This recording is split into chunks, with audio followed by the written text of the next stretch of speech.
Hujan turun deras saat mobil tua itu melintasi jalan sempit di tengah hutan. Lampu mobil berkedip-kedip. "Ini jalan bener kan ya?" tanya Raka, menggenggam setir dengan tegang. Di sampingnya, Dinda menatap GPS yang sudah blank sejak 10 menit lalu. "Harusnya sih, tapi dari tadi nggak ada sinyal." Dari kursi belakang, Arman tertawa kecil. "Tenang aja, paling cuma jalan kampung biasa." Petir menyambar. Sesaat, seluruh hutan terlihat jelas, dan di antara pepohonan itu, seperti ada seseorang berdiri. Raka mengerem mendadak. "Lo lihat itu?" Semua menoleh ke depan. Kosong. Hanya jalan basah dan kabut tipis. "Halusinasi," kata Arman cepat. Raka menarik napas panjang, lalu melanjutkan perjalanan. Namun beberapa menit kemudian, mereka melihat sesuatu. Sebuah gapura tua. Tulisan di atasnya hampir hilang, hanya menyisakan huruf samar. "Selamat datang di..." Bagian akhir nama desa itu hilang, seolah sengaja dihapus. "Desa apa ini?" bisik Dinda. Tanpa sadar, mobil mereka masuk. Lampu-lampu rumah redup. Tidak ada suara, tidak ada orang. Hanya suara hujan dan derit pintu kayu yang terbuka sendiri. "Sepi banget," kata Dinda. Tiba-tiba, seorang nenek muncul di pinggir jalan. Entah dari mana. Berdiri diam, menatap mobil mereka. Raka memperlambat mobil. "Nek, numpang tanya." Nenek itu mengangkat tangannya, memberi isyarat jangan masuk lebih dulu. Namun terlambat. Mobil mereka tiba-tiba mati. Mesin mati total, lampu padam, gelap. "Kenapa ini?" panik Raka. Arman coba menyalakan lagi, tapi tidak bisa. Saat mereka menoleh keluar, nenek itu sudah tidak ada, digantikan oleh sesuatu yang lain. Di kejauhan, beberapa sosok berdiri di depan rumah-rumah. Semua menghadap ke arah mereka, dan perlahan menoleh bersamaan. Mereka akhirnya memutuskan menginap di rumah kosong terdekat. Rumah kayu tua, bau lembab, pintu berderit saat dibuka. "Besok pagi kita keluar dari sini," kata Raka tegas. Mereka setuju. Tidak ada pilihan. Namun, saat malam semakin larut, suara mulai terdengar. Tok, tok, tok. Seperti ada yang mengetuk dari luar. Dinda menggigil. "Jangan dibuka." Tok, tok, tok. Lebih keras. Arman mendekat pintu. "Siapa sih?" Tidak ada jawaban. Hanya suara nafas dari balik pintu. Perlahan, gagang pintu bergerak sendiri. Klik, pintu terbuka sedikit. Dan di celah itu, terlihat wajah. Pucat, mata hitam seluruhnya, mulutnya tersenyum terlalu lebar. Arman mundur. "Astaga!" Makhluk itu berbisik. "Kenapa kalian masuk?" Tiba-tiba, pintu terbanting keras. Lampu mati, dan dari dalam rumah mereka mendengar langkah kaki, padahal tidak ada siapa-siapa selain mereka. Dinda berlari ke jendela, mengintip keluar, dan dia membeku. "Rak, kenapa?" "Mobil kita." Raka mendekat, dan dia melihatnya. Mobil mereka sudah berkarat, seperti sudah ditinggalkan bertahun-tahun, padahal baru saja dipakai. Dan yang lebih mengerikan, di dalam mobil ada seseorang duduk. 3 orang, persis seperti mereka. Diam, tidak bergerak, seolah itu adalah mereka yang sudah mati. Suara dari belakang mereka, "Kalian tidak akan bisa keluar." Mereka menoleh perlahan dan melihat seluruh dinding rumah dipenuhi foto-foto. Orang-orang yang semuanya pernah masuk ke desa itu dan tidak pernah keluar. Di salah satu foto, ada wajah mereka bertiga, dengan tanggal besok. Hening, tidak ada yang berani bicara. Tatapan mereka terpaku pada foto itu. Wajah mereka bertiga tersenyum, namun mata mereka kosong, seperti tidak bernyawa. Di bawahnya tertulis, 11 Oktober, penghuni baru. Padahal hari ini masih tanggal 10. "Ini bercanda kan?" Suara Dinda gemetar. Arman mendekat, mencoba mencabut foto itu. Namun, Foto itu menempel kuat di dinding, seperti menyatu dengan kayu. Saat dia menarik lebih keras, terdengar suara. Bukan dari dinding, tapi dari dalam foto itu. Suara berbisik, "Jangan keluarkan kami." Arman langsung melepasnya, mundur. Nafasnya memburu. Tiba-tiba ada langkah kaki, jelas, dari lantai atas. "Di sini ada lantai 2, tanya Raka pelan. Padahal sebelumnya mereka tidak melihat tangga. Namun sekarang, di sudut ruangan ada tangga kayu, tua, berdebu, seolah baru saja muncul. Krek, krek, langkah di atas semakin jelas. Pelan, menyeret, seperti kaki yang patah. Dinda mulai menangis. Namun Arman justru mendekat. "Ada sesuatu di atas, kita harus lihat." "Gila lu." Tapi Arman sudah menaiki tangga.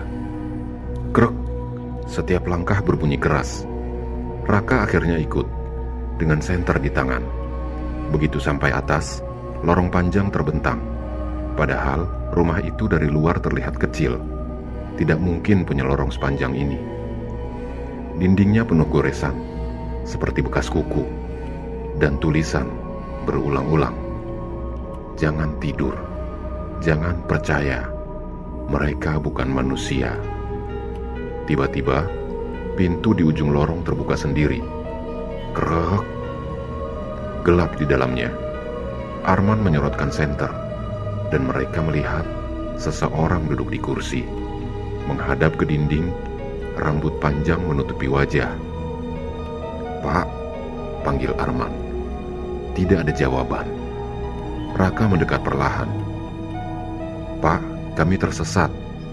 Orang itu bergerak, pelan. Kepalanya berputar, 180 derajat, menghadap mereka. Namun tubuhnya masih menghadap dinding.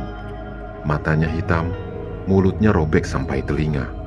Dan dia berkata, "Kalian terlambat." Tiba-tiba, makhluk itu meloncat dengan kecepatan tidak manusiawi. Raka menarik Arman. Mereka jatuh ke belakang. Makhluk itu merangkak di dinding seperti laba-laba. Dinda berteriak dari bawah, "Raka!" Lampu senter mati. Gelap total. Suara tawa memenuhi ruangan. Tawa banyak orang, bukan satu. Raka menarik Arman turun tangga. Mereka jatuh, menggelinding, bangkit, dan tangga itu hilang. Tidak ada lantai 2 lagi, seolah tidak pernah ada. "Ini nggak masuk akal," bisik Raka. Dinda menunjuk jendela. "Lihat luar." Mereka mendekat dan membeku. Desa itu berubah. Rumah-rumah yang tadi kosong sekarang ramai. Lampu terang. Orang-orang berjalan. Namun, semua wajah mereka pucat. Dan tidak ada mata, hanya lubang hitam. Seorang pria berdiri tepat di luar jendela, menatap mereka. Kemudian menggedor kaca. Duar! Retak. Sekali lagi. Duar! Kaca pecah. Tangan-tangan masuk. Banyak tangan. Menarik, menggapai. Lari! Mereka keluar dari rumah. Hujan masih turun. Namun sekarang, langit berwarna merah gelap. Seperti darah. Mengerikan. Tiba-tiba, Arman berhenti. Diam. "Man, kenapa?" Arman menunduk.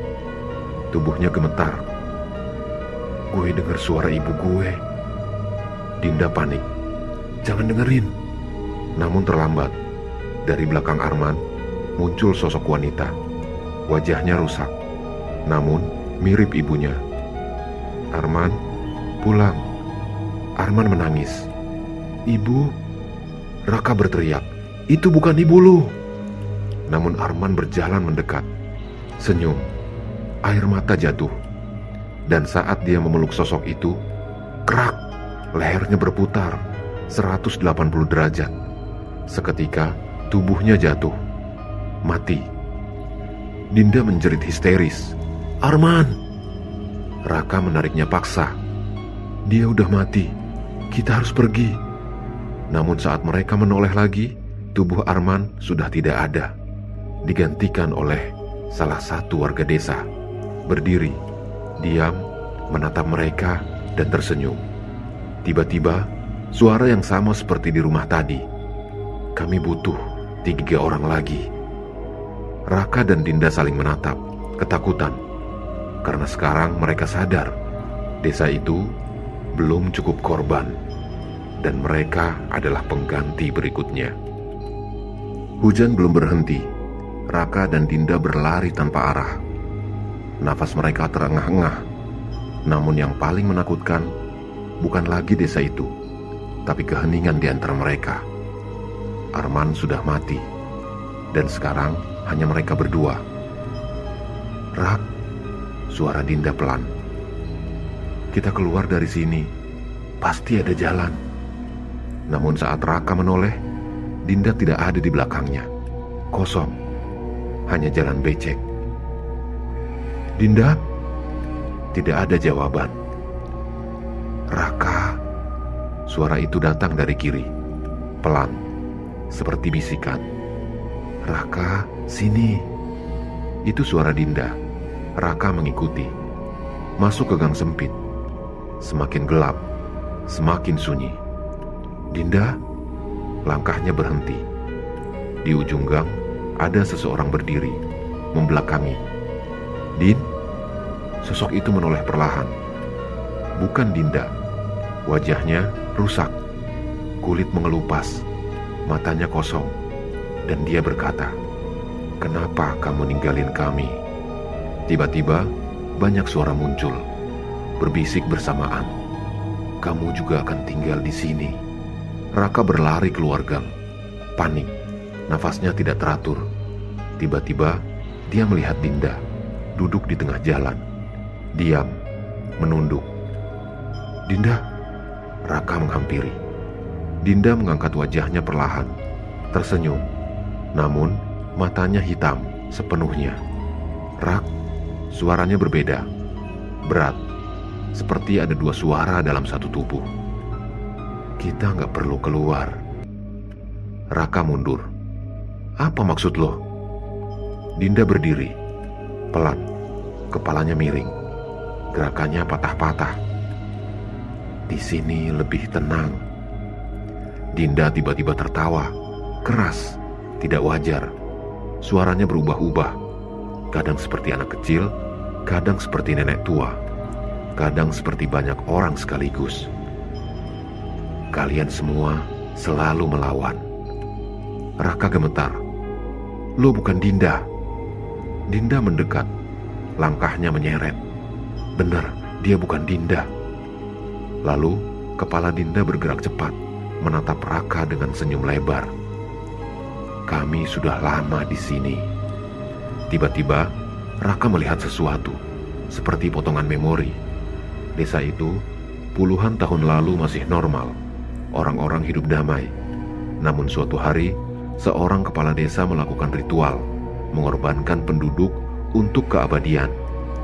Namun ritual itu gagal, dan sesuatu datang, bukan memberi kehidupan, tapi mengikat semua jiwa, menjadi satu, menjadi penghuni. Dan sejak saat itu, setiap orang yang masuk desa tidak pernah keluar.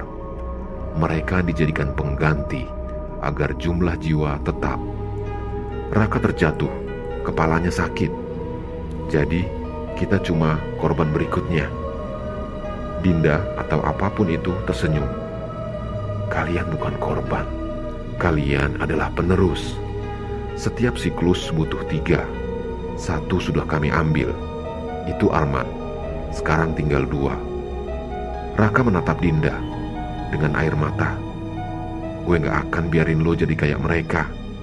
Dinda tertawa. "Atau kamu yang menggantikan dia?" Tiba-tiba tanah bergetar. Dari bawah tanah, tangan-tangan muncul, puluhan, ratusan, mencoba menarik Raka. Raka berusaha kabur, namun kakinya ditarik. Dia jatuh. Tangan-tangan itu mencengkram tubuhnya, menarik ke bawah. "Dinda, tolong!" Dinda diam, menatap dengan senyum. Namun, air mata mengalir dari matanya, seolah masih ada bagian dirinya yang hidup. Tiba-tiba Dinda berteriak, "Lari, Rak!" Suaranya kembali normal. Sekilas dia menarik Raka keluar dari tangan-tangan itu. "Cepat!" Mereka berlari lagi. Namun Dinda jatuh. Tubuhnya kejang.